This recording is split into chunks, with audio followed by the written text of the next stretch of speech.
مولودية العلمة وشبيبة القبائل قبل انطلاقتها عرفت دقيقة صمت ترحم على المدرب عميروش عمارة مدرب العلمة لسنوات السبعينيات. المباراة طبعتها أمطار غزيرة وبرودة شديدة. شعار مولودية العلمة أو القوة المتحركة الهادئة في هذه المباراة هي السير بخطوات ثابتة نحو المقدمة.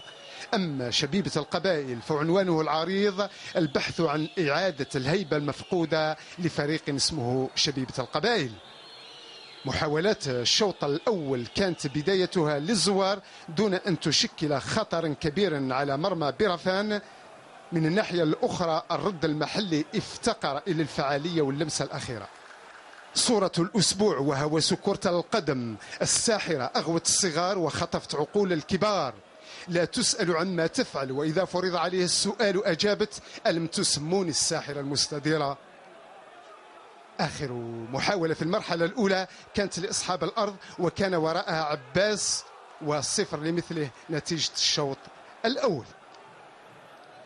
الشوط الثاني ظهر فيه إصرار الزوار على أخذ النقاط الثلاث بالرغم من المجهودات الجبارة لمولودية العلمة، لكنها وجدت جدارا منيعا مكونا من بالكلام بالعمري ريال والمتألق مكاوي الذي شل حملات الناحية اليسرى، مكاوي الذي لعب الموسم المنصرم في شباب قسنطينة.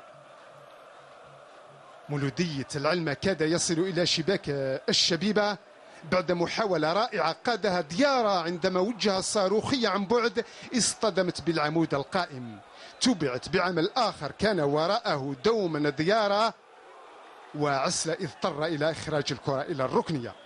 شبيبة القبائل تمكن في الدقيقة 84 وبعد هجوم خاطف من تسجيل هدف المباراة عن طريق بن شريفة محمد وليد بعد فتحة من ماروسي الطيب. بن شريفة محمد وليد إلى جانب حديوش اللذان أقحمهم المدرب ناصر سنجاق كبديلين. غير المجريات وكوتشينج ناصر سنجاق أعطى نتائجه، وكاد حديوش أن يضيف الثنائية في هذه الكرة. ونهاية المباراة بتفوق شبيبة القبائل خارج عقر الديار، والشبيبة لم تسرق الفوز.